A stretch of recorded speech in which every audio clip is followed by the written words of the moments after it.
Hii ni Ladha za Afrika, mahali ambako tunazungumzia kile kinachoendelea huko nchini Morocco. Jana umefanyika mchezo kati ya Morocco wakiwakaribisha visiwa vya Komoro, na Morocco wakafanikiwa kuondoka na ushindi wa goli 2-0. Tayari ni kama tumeshapata goli bora la mashindano hivi. Niko na Leopard John, mimi ni Usama wa Misri Usama. Jana ni wapi ambapo Komoro walifanikiwa kipindi cha kwanza na wakaja kubadilika na kuharibikiwa kipindi cha pili? Of course Komoro walikuwa bora kwenye kuwazuia Morocco kwenye kipindi cha kwanza. Mwalimu Stefano Cousin alikuwa bora kwenye falsafa yake ya kiulinzi. Aliwapa nafasi Morocco kuweza kumiliki mchezo kwa sehemu moja ama nyingine na kuweza kuutawala, and then yeye akiwa na plans ya kutumia counter attacks, maana alikuwa na mawinga ambao kwenye kasi walikuwa wanaonekana wako vizuri. Hata mshambuliaji ambaye alikuwa yupo katika eneo la juu kwa maana ya Said Safari alikuwa na mikimbio bora ambayo alikuwa anaifanya.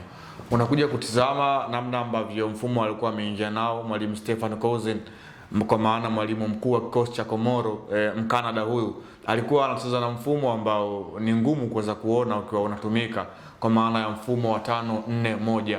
Unaweza ukaona moja kwa moja kwamba wakati mwingine ilikuwa ni 5-5-0. Alikuwa ameweza kuweka basi yani katika eneo lake na akiwaruhusu Morocco kuweza kuja. Of course Morocco walikuwa wana wachezaji wazuri, ndio maana walikuwa unaona mpaka kufikia dakika ya 54 walikuwa wameshapiga cross 19 kwenye ule mchezo. Yani Nasser El-Mazraoui pamoja na Salah Al-Din, hawa ndio walikuwa walinzi wa pembeni kwenye mchezo wa jana.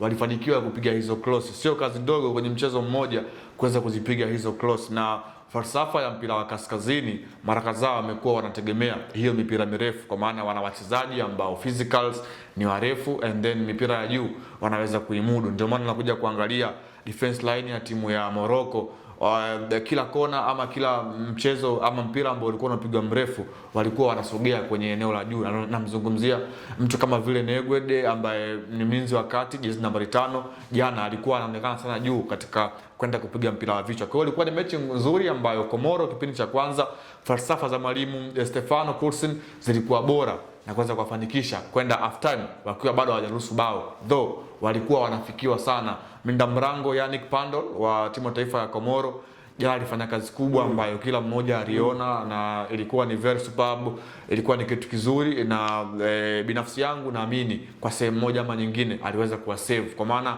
sawa wameruhusu goli 2, hauwezi kujua huko mbeleni kutatokea nini, maana haya mabao nao pia huenda yakatoa tofauti katika kuelekea hatua ya 16 bora. Tukiangalia the way ambavyo visiwa vya Komoro walirejea kipindi cha pili, ni kama hawakuwa compact sana ukilinganisha na walivyokuwa compact kipindi cha kwanza.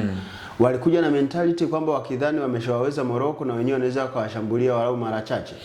Of course mwalimu Stefano Cousin kipindi cha pili alichange game plan, akaona kukaa nyuma imetosha. Sasa na yeye pia ajaribu kuweza kutoka na kuweza kuwaface Morocco na kuweza kuwafikia katika lango lao.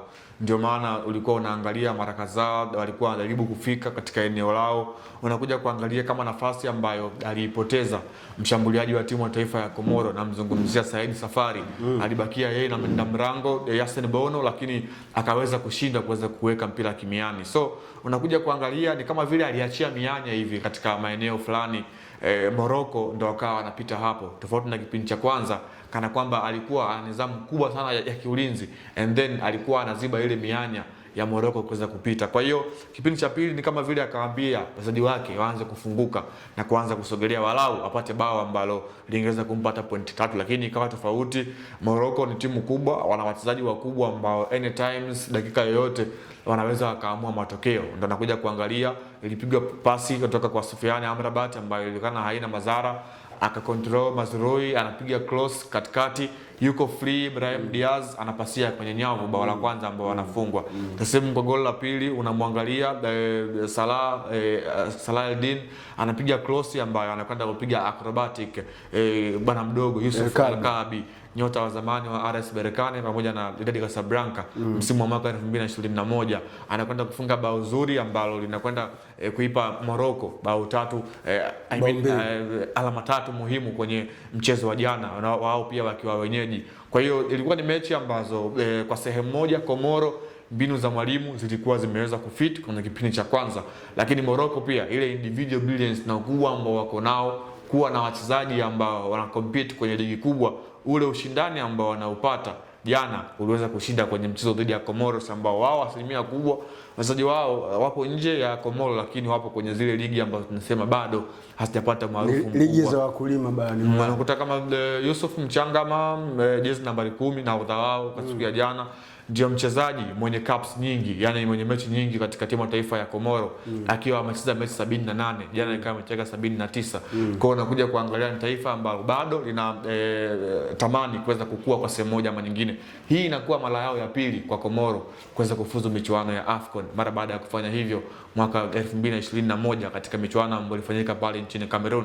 Michuano iliyopita Komoro hawakuweza kushiriki, wamerejea safari hii na kuweza kufuzu. Kwa hiyo Morocco wao ni mara yao ya 20 kuweza kushiriki michuano ya AFCON. Kwa hiyo unakuja kuangalia ni gap kubwa sana ambalo wameachana kwenye numbers, lakini pia tunafahamu Morocco inashika nambari 4 kwa sasa hivi kwa ubora duniani, and then barani Afrika wanashika nambari 1, na Komoro katika rankings za FIFA ulimwenguni wanashika nafasi 108. Kwa kuja kuangalia ni levels kubwa ambazo zimetofautiana, na hata pia head to head zilivyokuwa, walikutana katika siku za hivi karibuni kwenye michuano ya FIFA Arab Cup ambayo ilifanyika kule nchini Qatar.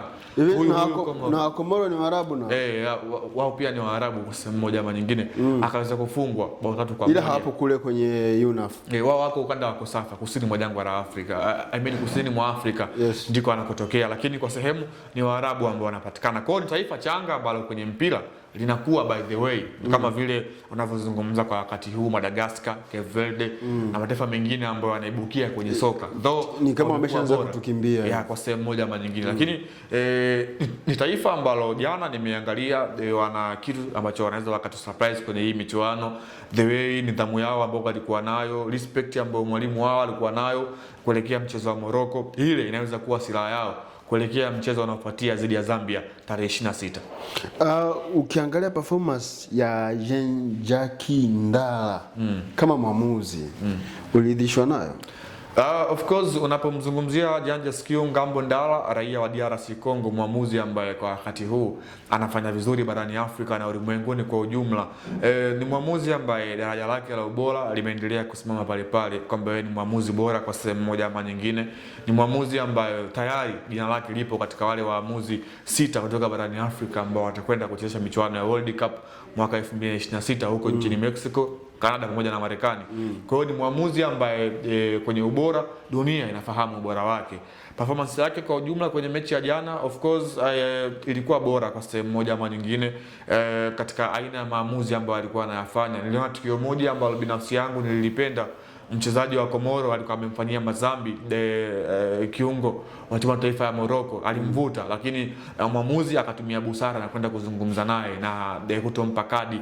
Of course mwamuzi ni lazima sehemu moja ama nyingine uweze pia kuweza kuwa na msimamo ama kuweza kuwa na busara za kuona ni kitu gani sahihi kinapaswa kufanyika kwa wakati gani. Of course sio tu kwamba kila tukio, hapana, unakuwa unaharibu ile test ya mchezo. Kwa hiyo ni mwamuzi ambaye by the way alikuwa bora binafsi yangu. Ile pena ilistahili kutolewa kwa namna wewe ulivyoona?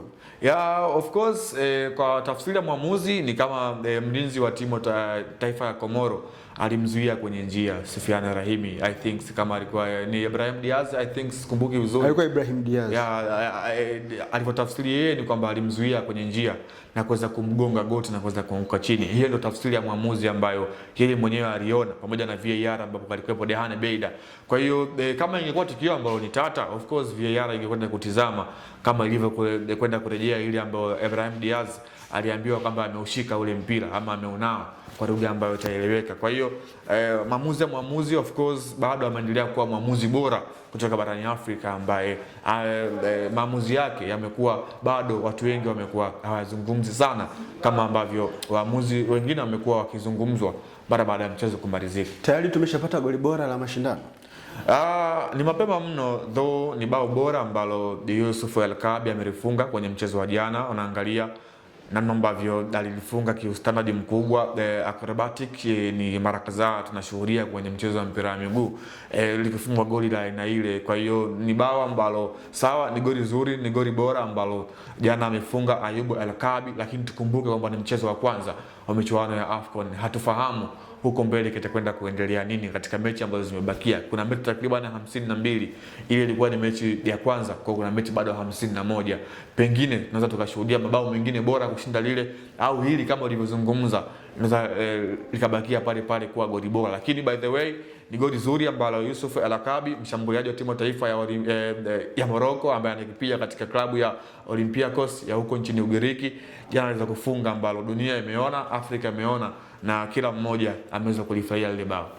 Kila mmoja ameweza kulifurahia lile bao kwa namna ambavyo lilivyofungwa. Ni acrobatic fulani hivi ambayo hakuna aliyetarajia, kwa namna jinsi alivyopiga, mazingira yalivyokuwa na tense ya mechi ilivyokuwa.